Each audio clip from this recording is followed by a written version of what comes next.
오늘 오후에는 2장, 좀 내용이 짧습니다. 2장 말씀을 본문으로 해서 이제 하나님의 거룩한 자녀가 된, 다시 말씀드리면은 성도가 된 우리가 성령님의 역사하신 가운데 어떻게 또 복음을 전가하는 자로서의 삶을 살아가야 할 것인가.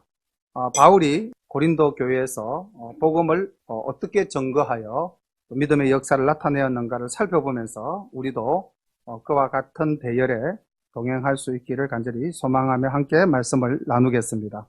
1절부터 함께 말씀을 봅니다. 형제들아, 내가 너희에게 나아가 하나님의 증거를 전할 때에 말과 지혜의 아름다운 것으로 아니하였나니 내가 너희 중에서 예수 그리스도와 그의 십자가에 못 박히신 것 외에는 아무것도 알지 아니하기로 작정하였습니다.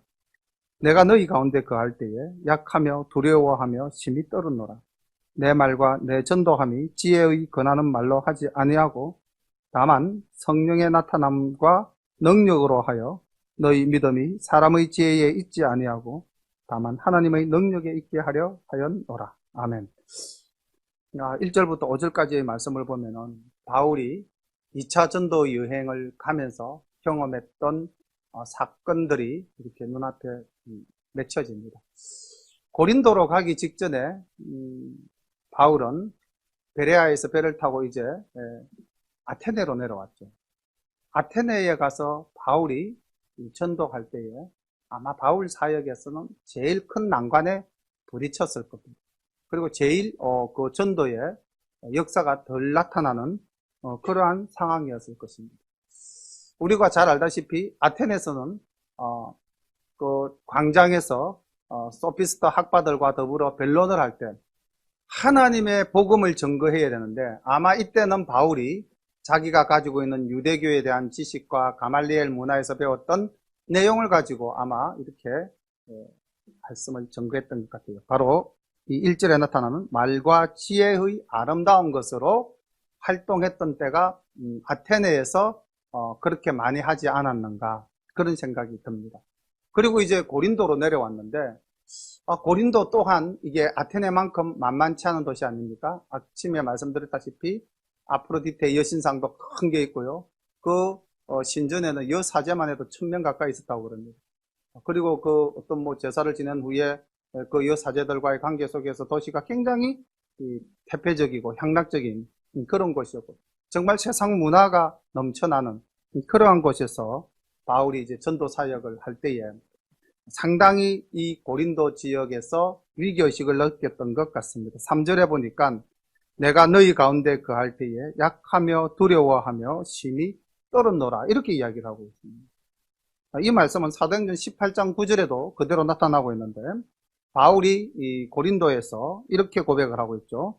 18장 9절 보니까 밤에 주께서 환상 가운데 바울에게 말씀하시되 두려워하지 말며 잠잠하지 말고 말하라. 내가 너와 함께 있음에 아무 사람도 너를 대적하여 해롭게 할 자가 없을 것이니 이는 이 성중에 내 백성이 많음이라 하시더라.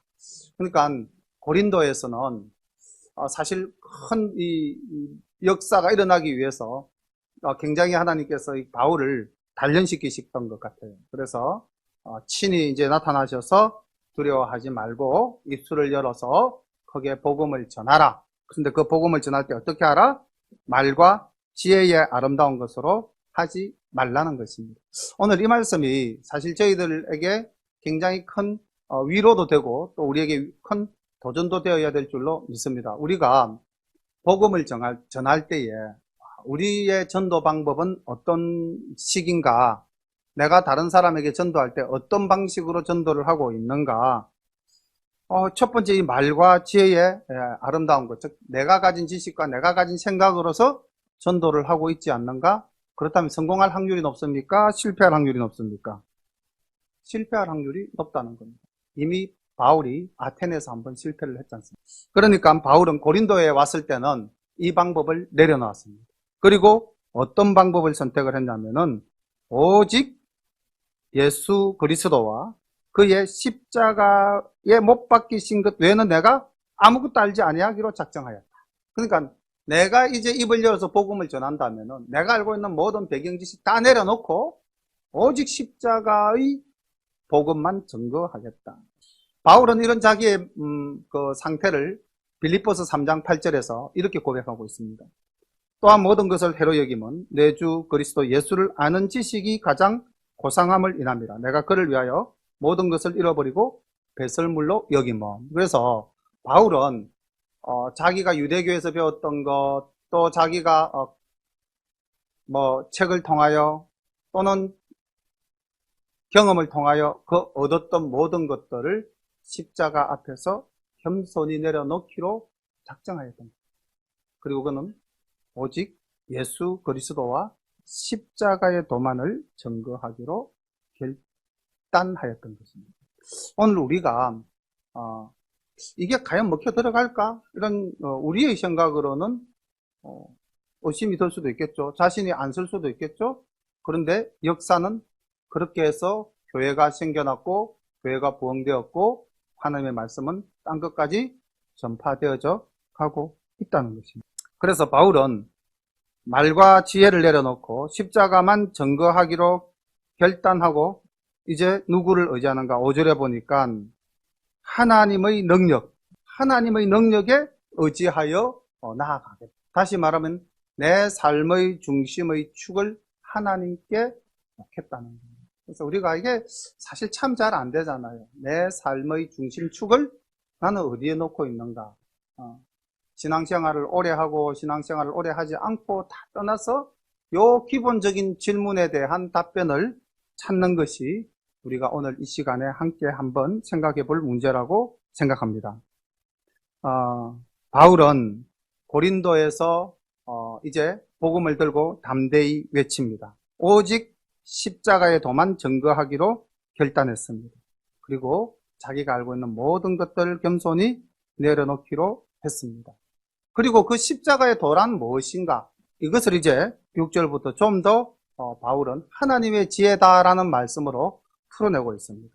보겠습니다. 그러나 우리가 온전한 자들 중에서 지혜를 말하노니 이는 이 세상의 지혜가 아니요 또 이 세상의 없어질 관원의 지혜도 아니요 오직 비밀한 가운데 있는 하나님의 지혜를 말하는 것이니 곧 감추었던 것인데 하나님이 우리의 영광을 위하사 만세전에 미리 정하신 것이라.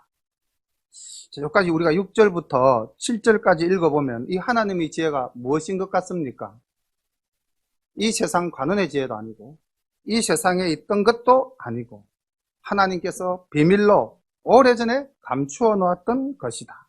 그리고 만세전에 미리 정하신 것이다.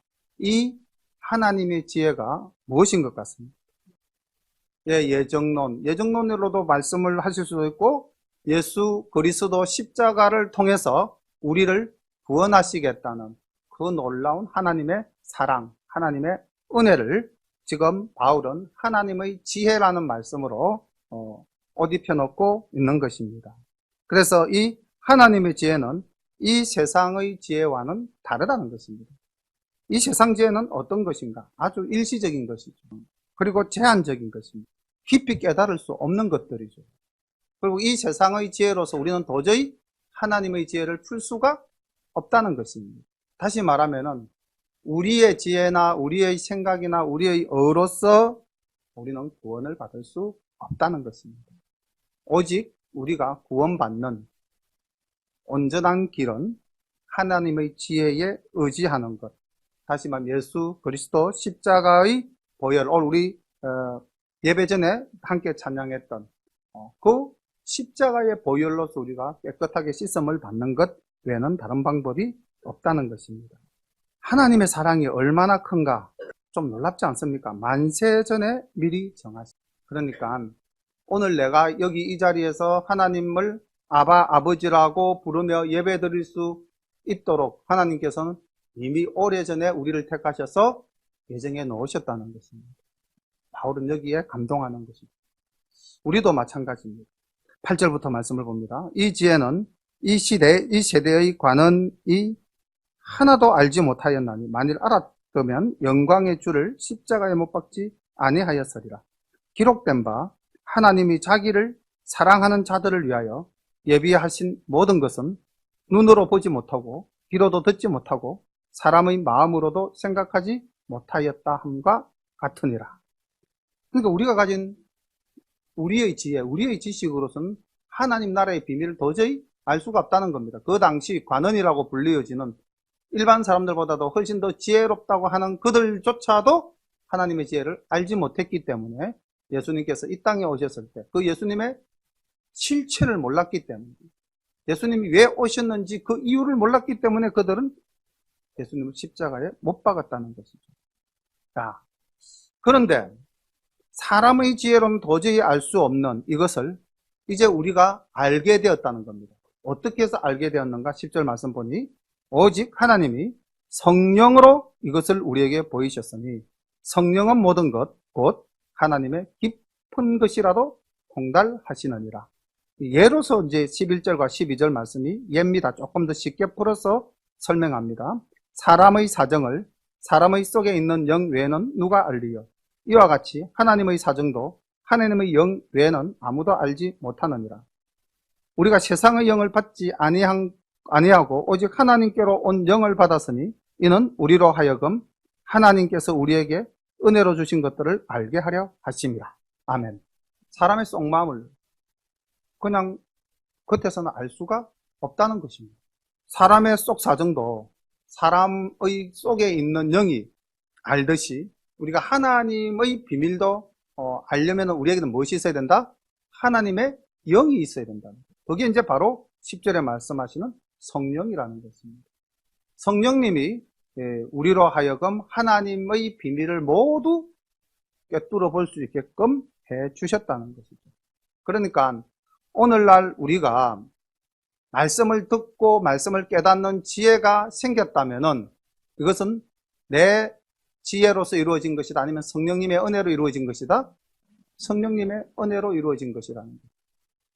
자, 한번 생각해 보십시오. 우리가 밖에 나가서 아무리 복음을 증거해도, 십자가의 도를 증거해도 그 사람이 깨닫지 못한다면 그 속에는 무엇이 없다는 겁니까? 성령님이 작동하지 않는다는 것입니다. 오늘 이 자리에 앉아서 말씀을 들어도 좀 극단적으로 자기가 가진 상식이나 자기가 가진 이성적 판단으로서 말씀을 끝까지 재단하고 그렇게 받아들이면은 감동이 전혀 없고 은혜가 되지 않을 겁니다. 그런데 나를 내려놓고 성령님을 의지하고 이것은 하나님의 말씀이요 하나님께서 우리에게 주시는 은혜다라고 생각을 한다면은 모든 말씀이 다 아멘으로 영접이 되어질 줄로 믿습니다. 10절에 보십시오. 오직 하나님이 성령으로 이것을 우리에게 보이셨으니 성령은 모든 것 곧 하나님의 깊은 것이라도 통달하시느니라. 우리가 성령님 의지하지 않고서는 우리가 깨달을 수 있는 것이 없다는 겁니다. 갈라디아서 4장 6절에 보면은 이 하나님의 영이 우리에게 있음으로 말미암아 우리가 하나님을 아버지라고 부를 수 있게 되었다. 또 고린도에서 바울은 또 이렇게 말씀했죠. 하나님의 영으로 말미암지 않고는 아무도 예수를 주라 시인할 수 없다 하였느니라. 다시 말하면 우리가 예수님을 나의 주라고 고백하고 하나님을 아버지라고 부를 수 있는 것은 내 의지나 내 지식이 아니라 오직 무엇으로 인하여? 성령님으로 인하여 가능하다는 것입니다. 다시 말씀드리면은 하나님께서 만세전에 계획해 놓으신 이 모든 섭리, 이것을 우리가 아멘으로 영접할 수 있는 것은 우리 속에 성령님이 거하시기 때문이다. 우리가 이 땅을 살다 보면은 성령님께서 나와 동행하실 때도 있고 또 우리가 이 땅을 살다 보면은 성령님이 내 속에서 사라지지 않았나 이렇게 고개가 갸웃될 때도 있을 겁니다. 믿음이라는 것이 늘 이렇게 항상성을 유지해서 쭉 이렇게 진행이 되어지면 얼마나 좋겠습니까마는 믿음이라는 것도 이게 굴곡이 있지 않습니까? 그런데 곰곰이 생각해 보십시오. 어떨 때 내가 나의 아집이 드러나고 어떨 때 내 감정이 중심이 되고 어떨 때 내가 좀 더 하나님 앞에서 육적인 모습들을 많이 나타내게 되는가? 그리고 내가 어떨 때 하나님과 좀 더 가까워진 것 같고 내가 어떨 때 하나님과 정말 인격적인 만남을 통하여 내 스스로가 성령님의 사로잡힌 바 되는 것을 느끼는가? 우리가 신앙생활하면서 그런 어떤 굴곡의 터널을 지나갈 때, 터널을 빠져나오고 터널 속에 들어갈 때 각자 느낌이 있으실 거 아닙니까? 바울도 분명히 오늘 이 고린도전서 2장 말씀을 하면서 내가 터널 속으로 들어가서 캄캄한 데를 헤맸을 때는 내가 가진 말과 내가 가진 지혜로서 하나님의 일을 하겠다라고 생각했을 때 아마 바울은 심각한 고민, 또 심각한 상태에서의 전도, 심각한 상태에서의 사도적 모습을 가졌지 않았겠는가. 그런데 이제 그것을 다 내려놓고 2절에 아까 말씀드렸던 십자가에 못 박힌 것 외에는 아무것도 내가 알지 않겠다. 오직 그것이 나의 유일한 지혜고 그것이 나의 유일한 지식이 되게 하겠다. 그리고 그것이 나의 유일한 전도의 도구가 되게 하겠다 했을 때에 바울은 터널을 빠져나오게 되셨을 겁니다.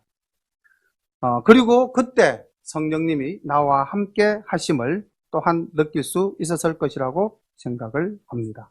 그래서 우리가 성령님과 함께 하지 않으면은 우리는 하나님의 그 신비로운 지혜, 또 하나님께서 모든 예정해 놓은 것을 알 수가 없다는 것을 또 이렇게 고백하고 있습니다. 보겠습니다.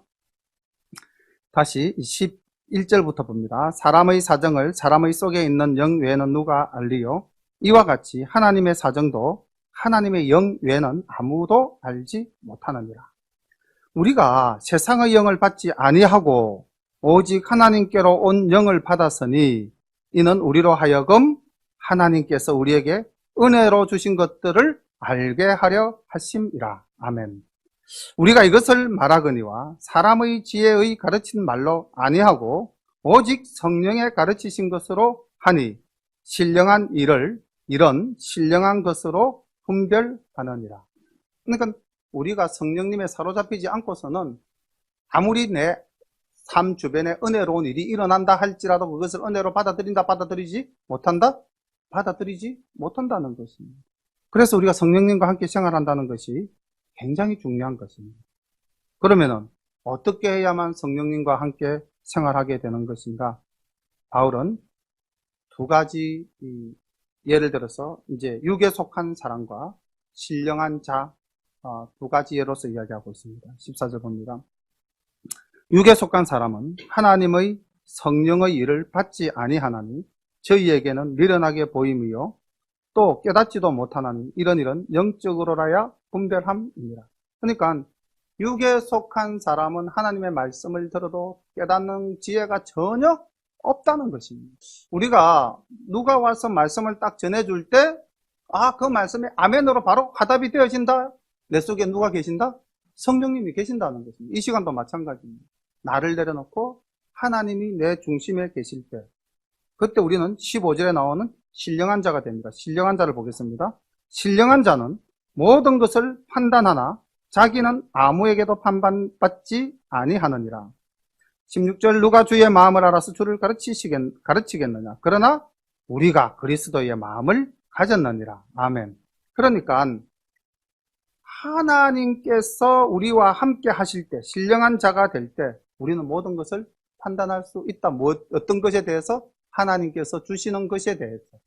갈라디아서 5장을 우리 한번 펴볼까요? 지난주 중에 지난주에 설교 말씀으로 했던 내용인데 갈라디아서 5장 거기에 보면은 육체의 소욕을 따르는 자와 성령을 따르는 자 아주 그 바울이 대비해서 잘 나타내보고 있죠. 갈라디아서 5장 16절부터 24절까지 말씀을 우리 함께 봉독해 보겠습니다. 갈라디아서 5장 16절.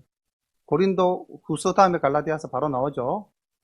갈라디아서 5장 16절부터 우리 같이 함께 조금 본문이 길지만은 함께 봉독합니다. 시작.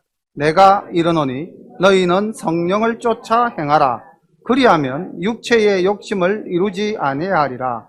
육체의 소욕은 성령을 거스리고 성령의 소욕은 육체를 거스리나니 이 둘이 서로 대적하므로 너희의 원하는 것을 하지 못하게 하려 함이니라. 너희가 만일 성령의 인도하시는 바가 되면 율법 아래에 있지 아니하리라. 육체의 일은 현저하니 곧 음행과 더러운 것과 호색과 우상 숭배와 술수와 원수를 맺는 것과 분쟁과 시기와 분냉과 당 짓는 것과 불리함과 이단과 투기와 술 취함과 방탕함과 또 그와 같은 것들이라. 전에 너희에게 경계한 것 같이 경계하노니 이런 일을 하는 자들은 하나님의 나라를 유업으로 받지 못할 것이요 오직 성령의 열매는 사랑과 희락과 화평과 오래 참음과 자비와 양선과 충성과 온유와 절제니 이 같은 것을 금지할 법이 없느니라. 그리스도의 예수의 사람들은 육체와 함께 그 정과 욕심을 십자가에 못 박았느니라. 아멘. 부분은 말씀이 좀 길지만은 오늘 여기 우리 본문의 14절 첫 부분에 나오는 육에 속한 사람, 이 육체의 소욕을 따르는 사람입니다. 자기의 지혜와 자기의 지식을 동원해서 그것이 중심축이 되어서 살아가는 사람입니다. 이들은 하나님의 말씀이 온전히 내 마음속에 와닿지가 않습니다. 왜? 모든 가치 판단의 기준이 내가 중심이 되죠. 그래서 불평도 내가 중심이 되니까 불평이 나오죠. 하나님이 중심이 되면은 우리에게는 불평보다는 감사가 먼저 나오게 될 줄로 믿습니다. 지금 내 주변을 돌아보니 나는 별로 가진 것도 없고, 내 주변을 돌아보니 내가 별로 뛰어난 것도 없고, 내 주변을 돌아보니 내 상황은 썩 좋은 것 같지도 않다. 전부 다 뭐가 주어였습니까? 내가 주어였죠. 나가 주어였죠. 내가 주어가 되면은 가장 쉽게 판단하는 자료가 뭐냐면 비교입니다. 주변 사람과 바로 딱 비교하게 되죠. 비교하게 되면 따라 나오는 게 뭡니까? 원망과 불평. 아니면은 교만이죠. 근데 하나님께서 주어가 되면은, 하나님이 주어가 되면은 모든 것은 감사한 따름이죠. 그래서 우리가 육에 속한 사람이 되었을 때는 아까 갈라디아서 5장 19절 말씀처럼 이제 육체의 이런 현저하니 해가지고 나타나는 그 채반 모든 것들이 다 내가 중심이 되어서 나타나는 일들이라는. 근데 우리의 삶 속에 신령한 성령님이 함께 하신다면은 우리는 아무에게도 판단받지 아니하고 또 아무도 판단하지도 않습니다. 그저 감사와 찬양으로만 우리의 삶이 이루어질 줄로 믿습니다. 바울은 고린도 교회에서 전도를 시작하며 아마 그 아테네에서의 참담한 상황을 가슴에 무겁게 안고 시작을 했던 것 같아요. 그래서 아까 사실 고린도에서는 많이 두려워하고 또 감히 입을 열어서 전도하지도 못했던 것 같습니다. 그러나 하나님께서 성령님으로 역사하셔서 두려워하지 말고 입을 열어 말하라 했을 때에 바울이 순종하고 또 거기서 능력을 받았을 때에 바울은 고린도에서 사람의 말과 사람의 지혜로서 사람들이 아름답다고 생각하는 것으로 복음을 전가하지 않았다는 것입니다. 오늘날 우리 열린교회 성도님 여러분들도 이제 우리가 교회 학교를 시작하면서 어린 영혼들을 품고 이제 새롭게 예배를 시작하고 또 교회가 이제 성장할 수 있는 그 동력을 가지고 갈 때에 우리가 가진 생각, 우리가 계획하는 것으로서 이루어지기보다는 성령님의 은혜에 우리가 기대고 또 기도하면서 성령님을 힘입어서 우리가 어린 영혼들을 껴안고 가야만 하지 않겠는가 그렇게 생각을 합니다. 오늘 오후에 하나님의 지혜라는 말씀으로 오늘 본문이 나타났는데 이 하나님의 지혜에 충만한 우리 열린가족 성도님들 다 되시기를 축원합니다. 그렇게 하려면 어떻게 하면 좋을까요? 어떻게 하면 우리가 하나님의 지혜가 충만해질 수 있을까요? 구체적인 방법 하나만 우리가 찾는다면 가장 쉬운 것은 하나님의 말씀과 함께하는 생활인 줄로 믿습니다. 우리 집에서 보통 한 30분이라도 매일 정해놓고 말씀을 보시는 생활을 하고 계시죠? 네, 그렇게 믿습니다. 네, 하루에 30분이라도, 하루에 넉넉하면 1시간이라도 시간을 정하고 말씀을 깊이 묵상하다 보면은 분명히 그 가운데 성령님이 역사하셔서 내 마음을 감동 감화시키고 또 말씀에 대한 그 놀라운 하나님의 그 비밀을 우리가 깨닫게 될 줄로 믿습니다. 갈라디아서를 할 때도 그렇게 말씀을 드렸는데 우리가 이 고린도 전서도 보면은 참 그냥 이렇게 설교 시간에 잠깐 들어가지고는 이게 도대체 무슨 말씀인지 앞뒤 배경이 생략된 채로 들으면은 심히 어렵습니다. 그래서 집에 가셔서 아까 말씀드렸다시피 고린도 교회는 약 11가지의 문제가 있는 교회였다. 그 11가지 문제에 대해서 바울이 그 문제 하나하나를 해결해 나가면서 이제 말씀을 증거하고 있다. 그래서 이 이야기는 무엇이 배경이 되어서 이 말씀이 나오게 되었는가, 그것을 살펴보면서 말씀을 묵상하고 또 설교를 나누면서 더욱더 은혜의 시간을 가지는 우리 열린 가족 되시기를 축원합니다.